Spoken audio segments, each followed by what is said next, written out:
आपका अनुमान सही है। लगता नहीं कि आप मेरी कोई मदद करेंगे। जब ऐसी जगह पर हत्यारा किसी का मर्डर कर सकता है तो समझ सकती हो हत्यारा कितना शातिर है। आपने उसकी पत्नी और उसके बच्चों को मारना चाहा। तुम भी चले गए तो दुनिया से शाही रात्रि गश्ती सैनिक का अस्तित्व मिट जाएगा। ये बोल सकता है कि मैं रखेल सीनू का बेटा हूँ। कहानी की शुरुआत में एक रॉयल यानी कि शाही फैमिली के बारे में बताया जाता है जो मॉन्स्टर्स, डीमंस, शैतानों को पकड़ा करती थी। इसी फैमिली की एक फौज जिसकी सिपाही काफी बहादुर थी, वो एक आदमी को पकड़ने की कोशिश कर रही थी और वो अकेला ही इन पर भारी पड़ रहा था। यानी कि जो सिपाही भी हमला करने उसकी तरफ बढ़ रहा था वो अनजान आदमी सबको ही उठा कर गिरा रहा था। हालांकि इन्होंने तलवारों से भी उस पर हमला किया लेकिन वो किसी को भी अपने सामने टिकने ही नहीं दे रहा था। अब इतनी ही देर में यहाँ इस फौज का कमांडर आ जाता है जिसके साथ ही वो अनजान आदमी अपनी शैतानी ताकतों से वह फौज पैदा कर देता है, यानी डेकोरा, जिस वजह से किसी को भी कुछ दिखाई नहीं दे रहा था। और अचानक उस आदमी का चेहरा बदलने लगा जो पूरा बदलकर सफेद लोमड़ी बन जाता है और अब वो पहले से भी कई ज्यादा खतरनाक हो गया था। फौज का फायदा उठाकर वो एक सिपाही के पास गया और सबको बेरहमी से मार देता है। सिर्फ कमांडर ही जिंदा बचा था। वो अब में आगे बढ़ने लगा उस लोमड़ी को मारने के लिए, तब तक काफी देर हो चुकी थी क्योंकि लोमड़ी वहां से जा चुकी थी। अब क्योंकि ये हादसा काफी बड़ा था इसलिए कमांडर फौरन जाकर इस बारे में अपनी फौज के हेड को खबर करता है जिसका नाम ये नहीं होता है और यही इस कहानी का मेन कैरेक्टर भी है। कमांडर ने उसे सब कुछ बता दिया था और अब क्योंकि येने को भी इस चीज की इन्वेस्टिगेशन करनी थी इसीलिए वो वेस्ट यानी मगरिब की तरफ चल देता है। यहाँ एक दूसरा किंगडम राज्य था। यहाँ आकर उसे पता चलता है कि शाही खानदान की 9 लोग जो प्राइम मिनिस्टर्स में से 10 लोगों की मौत हो चुकी है। इनकी मौत के बारे में कहा जा रहा था कि जिस्म से बहुत ज्यादा खून बहने की वजह से हुई है और यहाँ हैरानकुन बात ये थी कि उनके जिस्मों पर एक भी खरोच का निशान नहीं था, न ही आसपास हल्का सा खून का निशान पड़ा हुआ था। ये देखकर येने को समझ लग जाती है कि ये काम जरूर शैतानों का है क्योंकि उनके पास खास ऐसी ताकत थी उनकी जिसमें ऐसी चीज होती है वो आसानी इंसानों का खून पी सकती है, वो भी खून का एक भी कतरा बहाए बगैर। अब यहाँ से यानी एक शैतानी कबीले में जाता है जहाँ सारे शैतान रहा करती थी और यहाँ के शैतान बिल्कुल इंसानों जैसे दिखती थी। साथ ही उनकी आदत भी काफी अच्छी थी, वो खतरनाक नहीं थी, किसी को भी उनसे कोई खतरा नहीं था। अब यानी के गले में एक बैज का लॉकेट था जिसे हाथ लगाकर वो तिरंगों वाली लहरें पैदा करता है जो देखकर सफेद कपड़े पहनी एक लड़की वहां पर आ जाती है जो काफी खूबसूरत लग रही थी। इसका नाम यू था जो यानी का बैज छीनकर वहां से भाग जाती है। अब उसका पीछे करते हुए ये लीव यहाँ के हेड चीफ के पास आ जाता है और उसी यू की हरकत के बारे में बता देता है जिस पर हेड चीफ उससे कहते हैं भी यू की हरकत पर मैं आपसे माफी मांगता हूँ, जो कहकर वो येंडी को उसका बैज वापिस कर देते हैं। अब जब हेड चीफ ने उसकी यहाँ आने की वजह पूछी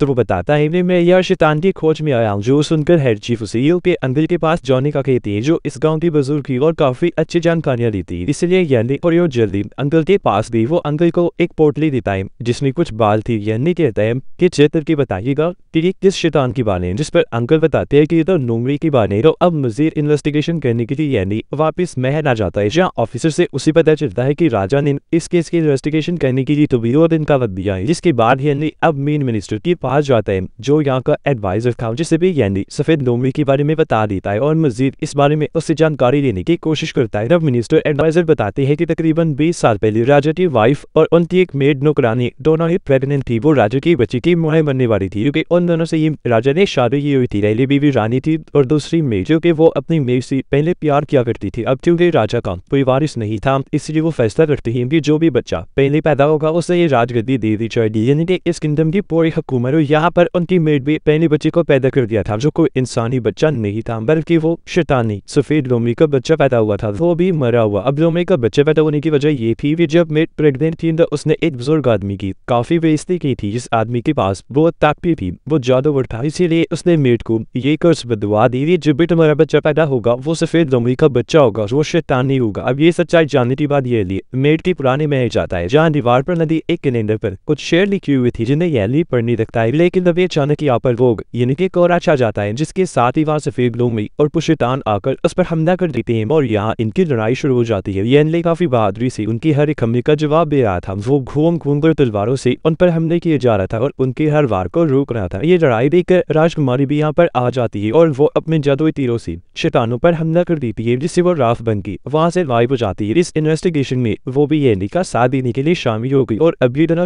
उसे शैतानी कबीले में आ जाते हैं। यहाँ आकर येली हेड चीफ को सारी बात बता देता है कि जैसे मैंने कैलेंडर वाली वो शेर पढ़ी तभी सफेद लोमड़ी और उसके साथियों ने आकर हमला कर दिया, जिस पर हेड चीफ उसे बताते ही कि वो शेर राजा ने अपनी दूसरी बीवी मेड के लिए लिखे थी जिससे वो बहुत प्यार किया करती थी। लेकिन मेड तो राजा को धोखा दे रही थी क्योंकि वो किसी और के प्यार में पड़ गई थी। ये सारी सच्चाई चीफ उसे बता ही रही थी कि तभी दोनों को बाहर से शोर की आवाज आने लगती है। ये जब जाकर चेक करती है तो पता चला यो और राजकुमारी की लड़ाई हो रही है और हेड चीफ आकर उन्हें रोकने लगती है, लेकिन तभी उनकी तबीयत खराब होने लगी, वो तड़पने लगी और वहीं गिरकर बेहोश हो जाती है। अभी सारी सूरत हाल देखकर येली काफी घबरा गया, उसे समझ नहीं आ रही थी कि अब इन हालात में इन्वेस्टिगेशन कैसे करूंगी। तभी उन्हें एक और खबर मिलती है कि यू के अंकल की भी मौत हो गई है। अब जब येली उसकी लाश की जांच करता है तो उसे लाश में से एक सुई और दावा मिलता है, जिससे येली को यहाँ समझ लग गई है जो सबका कातिल हथियारा है, यानी कि शैतान जिसने राजमहल दूसरी किंगडम की नबों को भी मारा था, वो असल में लाशों का खून खुद नहीं पी रहा था बल्कि लाशों में से खून निकालकर वो पी और बेच रहा था। अब शैतान उस इंसान जिसे उसने शिकार बनाना होता है उसके जिस्म से एक बाल बाहर निकालना है। एक बाल वाली छोटी सी जगह पर वो सुई और दावा डालकर वहां से खून खींचता है। यही वजह है कि जैसे उस इंसान में खून कम पड़ता है उसकी मौत हो जाती है और यही वजह है कि लाश पर ऐसा चोट का कोई निशान भी नहीं होता। अब यह नहीं सोच भी पड़ जाता है कि आखिर ये चीज कैसे हो सकती है, क्योंकि एक इंसान में से कम से कम 5 लीटर खून निकाला जा रहा था, तो जाहिर है खून को यहाँ से बाहर ले जाने का ये प्रोसेस काफी मुश्किल था। इसके लिए किसी गाड़ी या कैरेज वगैरह की जरूरत थी जो चीज को यहाँ से बाहर ले जाने का काम करता था, और ये काम यू के अंकल का था, यानी कि खून को शैतान तक ले जाने का काम वो कर रही थी। और उनकी तो मौत हो चुकी है, अब वो शैतान की सर्वेंट थी, तो फिर उन्हें किसने मरवा दिया? तो इसका जवाब है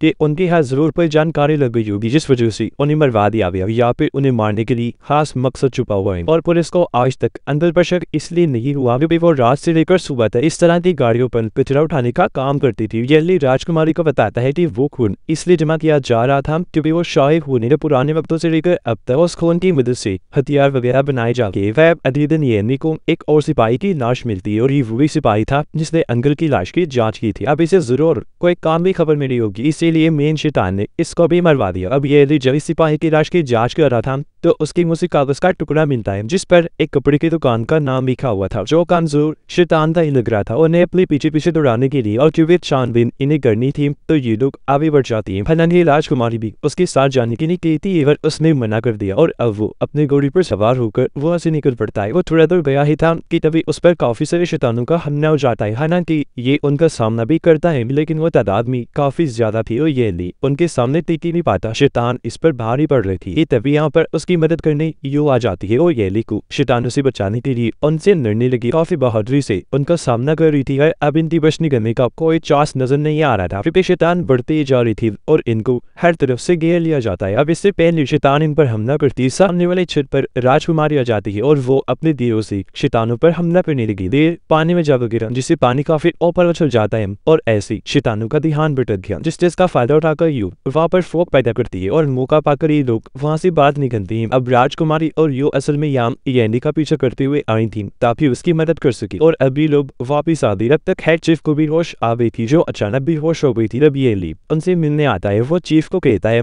कि जब मैं पहली बार आकर आपसे मिला था तो आप में से एक दवाई की महक आ रही थी और आज जब मैं कपड़े की दुकान पर गया जो शैतानी इलाके में है वहां से भी मुझे उसी दवाई की महक आई। मुझे ऐसा लगता है कि आप ही वो मेन शैतान हो जो सबको मार रहा है, जो अब आपको सबको सच सच बताना होगा। जिस पर हेड चीफ उसे सच्चाई बता देती है कि हाँ जिसकी तुम्हें तलाश है यानी कि मेन शैतान सफेद लोमड़ी वो मैं ही हूँ और अपनी फैमिली की मैं आखिरी लोमड़ी रह गया और अब जैसे येली उसे पकड़ने के लिए आगे बढ़ा चीफ उसे एक और सच्चाई बताते हैं जो सुनकर तो उसकी होश उड़ गई। वो कहते हैं कि अभी तक तुम जिसे अपने डैड कह रही थी ना, यानी कि राजा की खास आदमी, वो भी तुम्हारे असली डैड नहीं है बल्कि तुम्हारा सतीला बाप है जिसने तुम्हें इस जगह से लिया था और तुम भी कोई इंसान नहीं बल्कि हमारी तरह शैतान हो और अब तो भी तुम्हारी सच्चाई जानने हो। अगर मेरी जुबान पर यकीन नहीं तो मेहर जाओ और अपने नबों से पूछ लो। अब ये बात सुनकर येली जो पहले काफी कंफ्यूज था वो सुन पड़ जाता है, उसे समझ नहीं आती कि क्या कहूँ और क्या करूँ। काफी सोचने की बात वो वहां से भागा और सीधा अपनी महल आ जाता है और अपने मेन मिनिस्टर एडवाइजर से सारी सच्चाई बताने को कहता है, जहाँ वो पहले तो कुछ नहीं बताता लेकिन जब येली की शैतान होने की बात सामने आई तो वो सारी सच्चाई बताने लगता है। कहता है कि आज से 20 साल पहले जब राजा की दूसरी वाइफ मेड प्रेग्नेंट थी तो उन्हें कर्ज की वजह से सफेद लोमड़ी का गोश्त खाने की तलब हुआ करती थी और राजा कैसे भी करके ये चीज पूरी करना चाहती थी। मैं उसे लोमड़ी का गोश्त खिला ही दूं। वो जंगल में उसका शिकार करने दी और उन्हें वहाँ काफी सारी मुश्किलात का सामना करना पड़ा। वो जंगली जानवरों ने उन पर हमला कर दिया जिनसे बहुत मुश्किल से उन्होंने अपनी जान बचाई और जब पास के गाँव वालों ने उनकी हालत देखी तो वो उन्हें उठाकर अपने गाँव ले आए, उनका इलाज करके खूब सेवा की ताकि राजा जल्द ठीक हो जाए। और जब राजा को होश आई तो बजाय गाँव वालों का शुक्रिया अदा करने की वो उन्हीं पर शक करने लगी। उन्होंने सोचा कि गाँव वालों ने मुझे जानबूझकर यहाँ पे पकड़ के रखा हुआ है। वजह ये थी कि वो गाँव वाली भी शैतान थी और जब इस बारे में राजा के मेल वालों को खबर हुई तो उनको बचाने के लिए कमांडर और तुम्हारे डैड भी उस गांव में चले गए, जहां उन्होंने गांव में सभी शैतानों को मार दिया। और सबको मारने के बाद तुम्हारे डैड को पता चला कि जिन लोगों हमने मौत की घाट उतारा है वो बेशक शैतान थी, लेकिन वो अच्छे वाले थे, बुरे नहीं थी। इसे कौन से खतरा नहीं था राजा की, तो इन्होंने मदद की थी। ये शैतान इस कदर सादे थे कि इनको तो जादू भी करना नहीं आता था, न ही वो खतरनाक शैतानों की तरह अपना रूप बदल सकती थी। ये सारी सच्चाई जानने के बाद कमांडर और तुम्हारे डैड को बहुत अफसोस हुआ कि किस तरह हमने बेगुनाह लोगों को मार दिया, और इस चीज की शर्मिंदगी से बचने के लिए उन्होंने अपने कुछ असूल बना दिए जो हर सिपाही को मानने होंगे। उन्होंने फैसला किया कि अब हम किसी भी शैतान को देखते ही नहीं मारेंगे, बल्कि जब तक कोई शैतान कोई बुरा काम या जुर्म नहीं करेगा उसे कोई भी सजा नहीं दी जाए। इस बात से कमांडर को तो तसल्ली हो गई और यानी कि डैड पूरी तरह सदमे में चली गई। किस तरह बेरहमी से हमने बेकसूर लोगों को मार डाला। और एक दिन जब वो उसी गांव के पास से गुजर रही थी तो उन्हें एक छोटा सा बच्चा मिला जो और कोई नहीं बल्कि तुम थे। यानी तुम अकेले रह गई थी। जाहिर है तुम्हारे मॉम डैड को भी उन्होंने मार दिया था, और जो भी उन्हें पहले अपनी गलती का पछतावा था वो अपना ये गुनाह धोने के लिए उन्होंने तुम्हें गोद ले लिया। तुम्हें वो अपने साथ गाँव ले आए और सबको ये बता दिया कि मैंने एक लड़की से शादी कर ली थी और उसी में से ये बच्चा पैदा हुआ। यानी कि सबसे तुम्हारी सच्चाई छुपा दी ये बच्चा उसी गांव का शैतान है। वे इतना कुछ होने के बाद भी वो शैतान या उनके बच्चों को कबूल नहीं करता था। आगे वो बताते हैं कि काफी साल पहले पास ही पहाड़ी इलाके में एक मीटियोर यानी आसमान से चट्टान के टुकड़े आकर गिरी थी। इस वजह से काफी सारे कस्बे, गाँव और कबीले तबाह हो गई थी। बहुत सारे लोग मारे गए थे और जो जिंदा थी उन्हें गुर्बत का सामना करना पड़ रहा था। वे तबाही की वजह से खाने पीने की चीजों की किल्लत पड़ गई थी। इंसान भोग की वजह से इस कदर पावर हो गई थी कि आसपास से जो कोई भी गुजरता था वो उस इंसान का खून पी जाया करती थी। ऐसा फिर इंसानों तक चिंता रहा, जिसके बाद वो सभी लोग शैतान बन गए। और फिर इन शैतानों से बचने के लिए हमारे राजा ने अपनी ताकतवर फौज बनाई, क्योंकि उन सबकी यहाँ तक कि तुम्हारी भी तलवार उसी मेटियोर की बनी हुई है जो आसमान से गिरा था, क्योंकि उसमें बहुत ताकत थी। शैतानी कबीले में आतिशबाजी हो रही थी क्योंकि हर कोई नए साल की खुशियां मना रहा था। यह यर्ली को हेड चीफ इनके सफेद लोमड़ी की सच्चाई पता चल रही थी। ये इसमें मैं खाने में जहर मिलाकर मुझे मारने की कोशिश की, और जब उसका ये प्लान काम नहीं किया तो उसने खुद ही के अंकल को मरवा दिया कि इससे यर्ली डर जाए और इस शैतानी कबीले को छोड़कर चला जाए। और अब यहाँ पर चीफ सफेद लोमड़ी अपना असली प्लान सामने लाता है। बताने लगा कि सालों पहले राजा और उसकी लोगों की तरफ से जो भी हुआ वो मुझे पसंद नहीं आया। मैं बहुत गुस्से में था, इसलिए राजशाह में से शैतानों का बदला लेना चाहता था। इस मकसद के लिए मैंने एक खास किस्म की दवाई बनाई है जिसको खाकर नॉर्मल इंसान के अंदर का शैतान भी जाग जाएगा और वो शैतान बन जाएंगी। वो हद से ज्यादा गुस्से वाले खतरनाक हो जाएंगी और फिर राज खानदान के लोगों को मारकर शैतानों का बदला ले लेंगी। ये प्लान उसने अंजाम दे भी दिया। उसने वो दवाई नए साल की दावत में पकाए जाने वाले खाने में मिला दी थी, जिसे खाते इंसान जानवर से शैतान बन जाते हैं, जबकि जो नॉर्मल शैतान थी वो भी बदल के खतरनाक शैतान का रूप ले लेते हैं। देखते ही देखते वहाँ हर एक इंसान बदलने लगता है और अब वो अपना कंट्रोल खोने लगती है। ये देखकर ये अपने बैच से कुछ नहरें फिर से पैदा करता है, जिसके जादू से ये सारे फिर से धीरे धीरे ठीक हो जाते हैं। ये देखकर चीफ लोमड़ी यानी को रोकने के लिए उस पर हमला करता है। बदले में उसने भी ये किया, लेकिन चीफ के हमले से वो जख्मी हो जाता है। इनकी लड़ाई चल ही रही थी कि तभी यहाँ पर कमांडर अपने सिपाहियों के साथ आ जाता है जो शैतानों पर तीरों की बारिश कर देती है, जिससे एक के बाद एक शैतान मारा जाता है। ये देखकर चीफ लोमड़ी को गुस्सा आ गया, इसीलिए वो अपने लोगों शैतानों को बचाने का फैसला करता है। वो देखते ही देखते अपने असली लोमड़ी वाले रूप में आ जाता है, बट काफी देर हो गई थी क्योंकि यहाँ काफी सारे लोग मारे जा चुके थे। ये देखकर चीफ लोमड़ी को एहसास हुआ कि मेरी एक गलती की वजह से यहाँ सारे लोग मारे गए। वो अब लड़ाई खत्म करने का फैसला करता है, इसलिए देखते ही देखते वापिस इंसानी रूप में आ जाता है। अब उसे हालांकि एहसास हो गया था, लेकिन फिर भी कमांडर उस पर हमला कर देता है। रियो से कई बार उसने वार किया, जिससे चीफ काफी जख्मी हो जाता है। अब ये देखकर यानी को गुस्सा आ गया। गलती का एहसास होने की वजह से उसे चीफ के साथ हमदर्दी हो गई थी, इसलिए वो सामने आकर उसी से सिपाहियों को उस पर हमला करने से मना करता है। ये ने कहा कि तुम लोग यहाँ क्या लेने आए हो? राजा ने मुझे इस केस की छानबीन करने के लिए भेजा है, इसलिए अभी के अभी में यहाँ से वापस जाना होगा। और कमांडर जाने से साफ साफ मना कर देता है। वो अब येंदी पर ही अपनी तलवार से हमला कर देता है। दोनों के बीच तलवारबाजी की लड़ाई छिड़ गई और क्योंकि कमांडर काफी बहादुर था तो यहाँ येंदी का बचना मुश्किल था। ये देखकर चीफ, जिसे अपनी गलती का एहसास हो गया था, वो यानी की मदद करने का फैसला करता है। वो उठावर कमांडर पर हमला करके उसकी जान ही ले देता है, उसका गला काट के रख देता है। और क्योंकि खुद भी काफी जख्मी था वो बच नहीं पाता, मौके पर ही उसकी मौत हो जाती है। अब यह येंदी को समझ लग गई थी कि इस सब के पीछे किसका हाथ है। वो सिरिंदन के राजा का जहाँ सबसे पहले गया, इसलिए येंदी बाती राजा के पास जाकर उससे अपने जुर्म कबूल करने को कहता है मैं पे ये सच था। इसी राजा ने इस बार शैतानी कबीले को मारने का हुक्म दिया था और वो राजा अपना जुर्म कबूल नहीं करता, बल्कि उसके बहुत सारे लोग येंदी को ही मारने के लिए आ जाती है, जो देखकर येंदी अपनी मिट्टियों से बनी तलवार निकालता है। उसने जैसे ही ये जादुई तलवार नहीं लाई, वहाँ पर फिर से एक काफी बड़ी ताकतवर नहर बन जाती है। वो जैसी उन लोगों को छूकर गुजरी गई थी, झटके में सबकी मौत हो जाती है। अपना ये केस हल करने के बाद यानी वापिस मेल जाता है। वो रानी और राजा के बेटे को अपने केस से जुड़ी हर एक जानकारी देने लगता है। उसकी बहादुरी और समझदारी पर हर कोई उसकी तारीफ करता है, क्योंकि उसने इस मुश्किल केस को सिर्फ अपनी जहानत की वजह से हल कर लिया था। जो केस काफी मुश्किल था, हर कोई उससे काफी मुतासिर होता है। और इसी के साथ इस फिल्म की कहानी यहीं पर खत्म हो जाती है।